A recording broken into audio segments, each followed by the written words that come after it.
You stand on the ground and look up. The trees rise like tall, silent giants.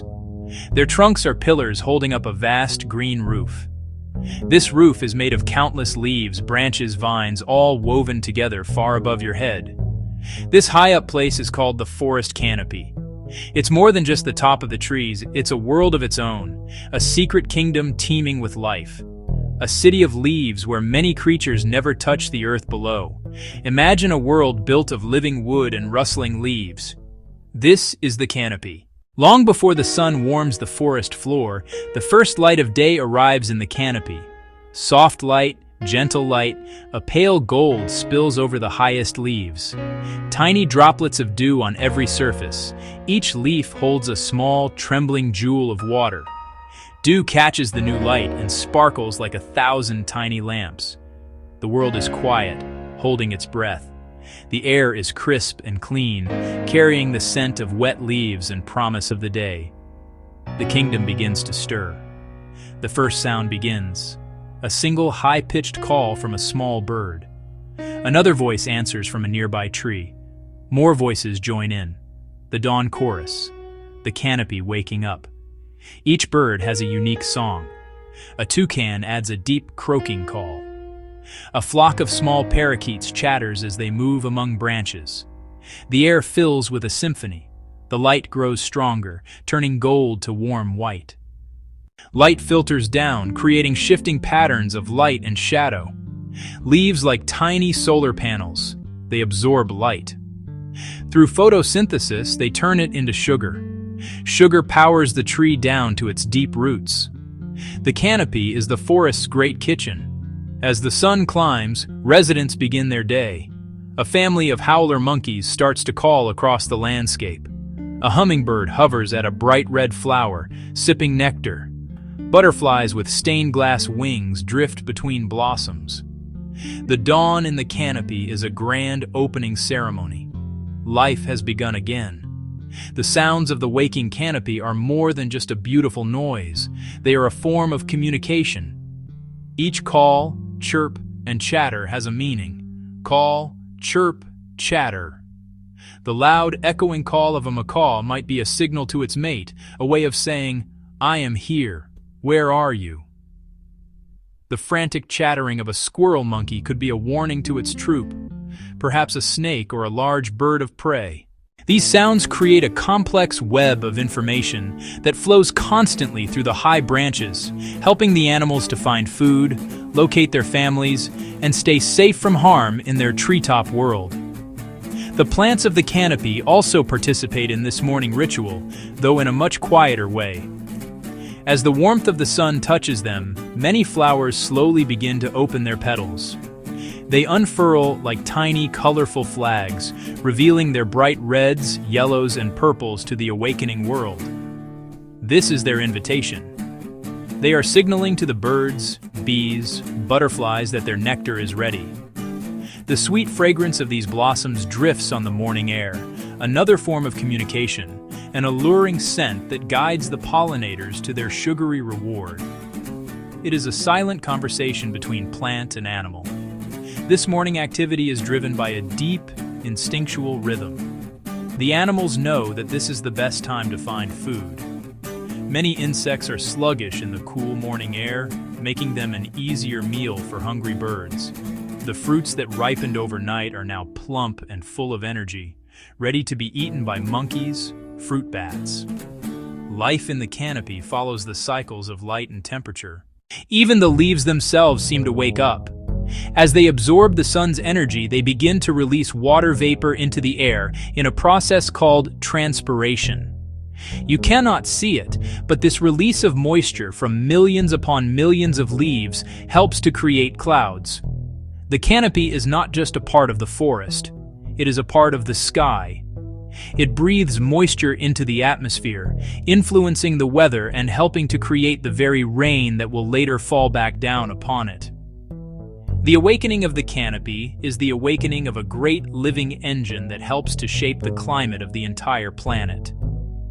As the sun climbs high into the sky, the canopy becomes a bustling metropolis. The initial chorus of dawn gives way to the steady hum of daytime activity. This is the time for work. Ants march in long, unwavering lines along the branches, carrying pieces of leaves, tiny eggs, food back to their nests. They are the tireless farmers and builders of this treetop world. Somewhere else, a spider patiently spins its intricate web, a delicate and deadly trap shimmering in the dappled sunlight. The middle of the day is also a time for growth and expansion. The vines, known as lianas, seem to be in a slow-motion race towards the light, their tendrils reaching out and grasping onto tree trunks and branches for support. On the branches of the great trees, other plants called epiphytes make their home. These are plants like orchids and bromeliads, which grow on other plants without harming them. They have no roots in the ground. Instead, they catch rainwater and falling leaves in their special cup-shaped bases, creating their own tiny pools of water and soil high up in the air. This is a world of surprising partnerships. Some species of ants live inside the hollow thorns of a particular tree. In exchange for a safe home, the ants act as the tree's personal bodyguards, swarming out to attack any insect or animal that tries to eat the tree's leaves. This kind of relationship, where two different species help each other, is called symbiosis. The canopy is full of these clever alliances. They show how life has adapted in remarkable ways to thrive in this competitive environment, where every advantage, no matter how small, can make the difference between survival and death. The distribution of food is another one of the day's important tasks. When a monkey eats a ripe fruit, it often travels to another part of the forest before the seed passes through its body. When the seed is dropped on the forest floor, far from its parent tree, it has a chance to grow into a new tree. This is how the forest regenerates and spreads. Birds, bats, and even large insects play this same role. They are the gardeners of the canopy, unknowingly planting the forests of the future.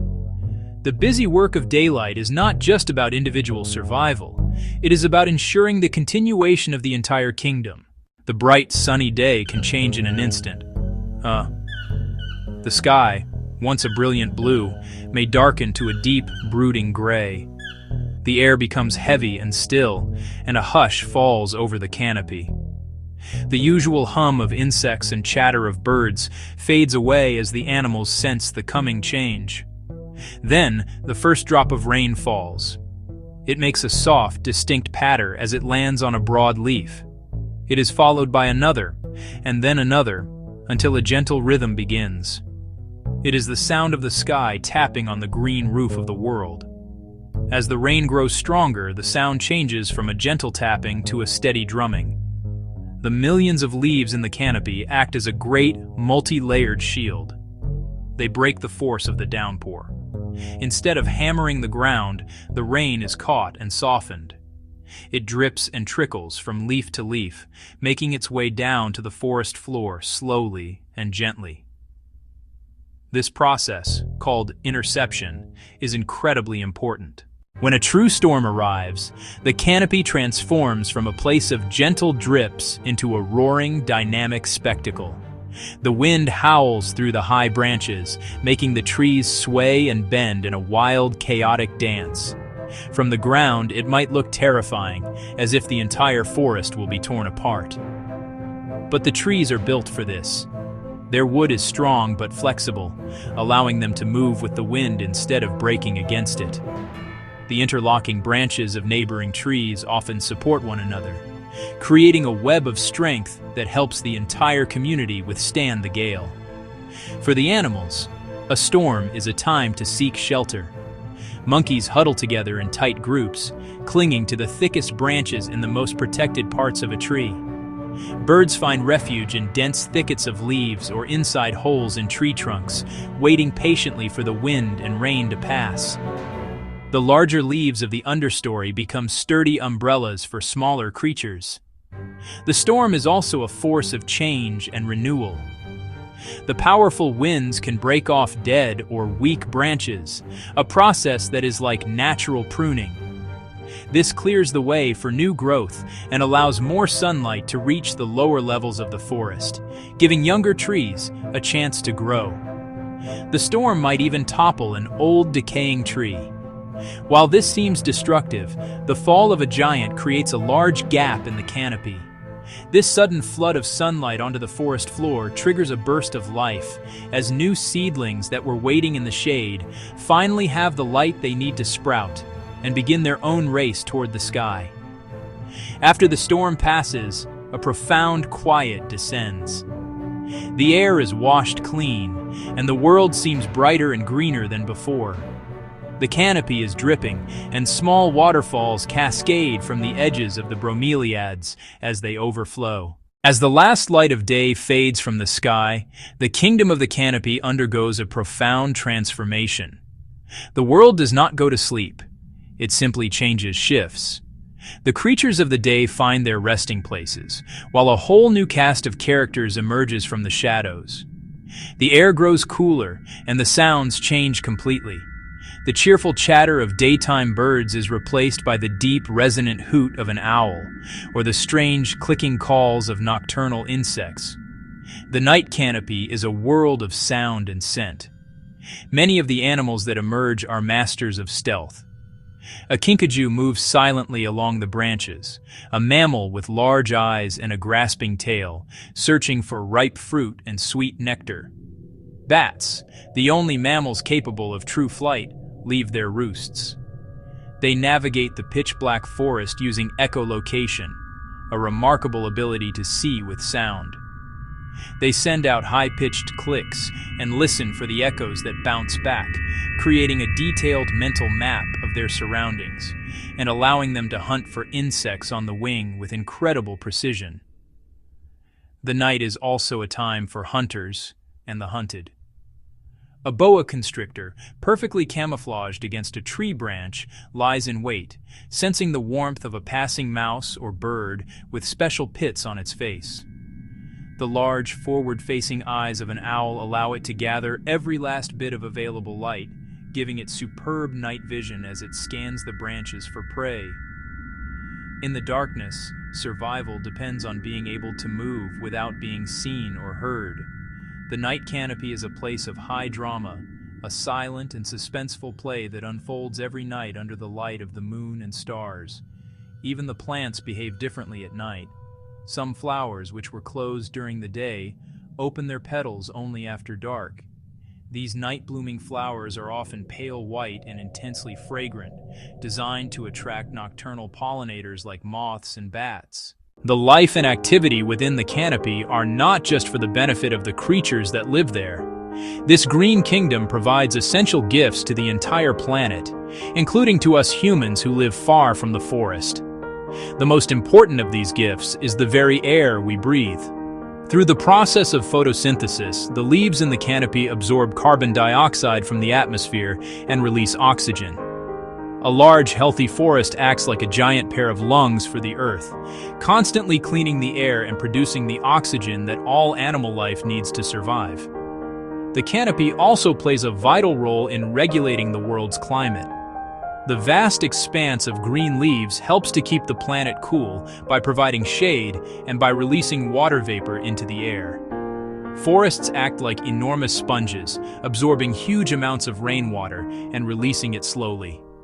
This helps to prevent floods and droughts, stabilizing water supplies for rivers and for the communities that depend on them. When leaves fall from the canopy, flowers fall, branches fall, they create a layer of decaying matter on the ground.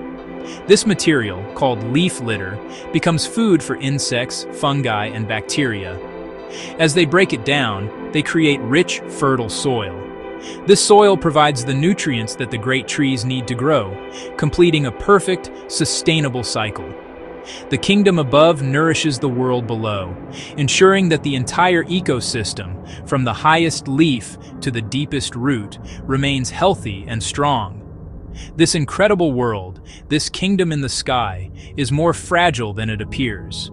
It is a finely balanced system that has taken millions of years to evolve. Yet, in a very short time, human activities have put it in great danger. Every day, vast areas of forest are cut down to make way for farms, roads, cities. When the trees are removed, the canopy is destroyed. The animals lose their homes. The delicate climate balance is disrupted. The soil is left exposed and washed away by the rain. The loss of this kingdom is a loss for the entire world. The problem can feel overwhelming, as if it is too big for any one person to solve. But that is not true. Great change is often the result of many small individual actions. We do not have to feel powerless. We can each make a choice to be a guardian of the forests. The care for this planet begins in our own hearts and in our own homes. It begins with understanding the value of these green worlds and recognizing that their health is connected to our own. We are a part of nature, not separate from it. Its fate is our fate. There are simple, gentle ways to help. One of the most powerful things you can do is to be thoughtful about what you buy. Many products can be connected to deforestation: paper, furniture, the food we eat. By choosing products that are certified as sustainable, or by supporting companies that are committed to protecting forests, you send a clear message. You are using your power as a consumer to vote for a healthier planet. This small act, when repeated by many people, can help to reduce the pressure on the world's remaining forests. So the next time you see a tree, whether it is in a park, on your street, or in a distant forest, take a moment to look up. Think of the hidden world that might exist in its branches. Think of the life it supports, the air it cleans, and the water it provides. The first step in protecting something is to appreciate it, to feel a sense of wonder for it. Let us make a quiet promise to the trees. Let us choose to learn more and to act with care. Let us plant a tree where we can, so that future generations can also look up and marvel at the kingdom that lives above.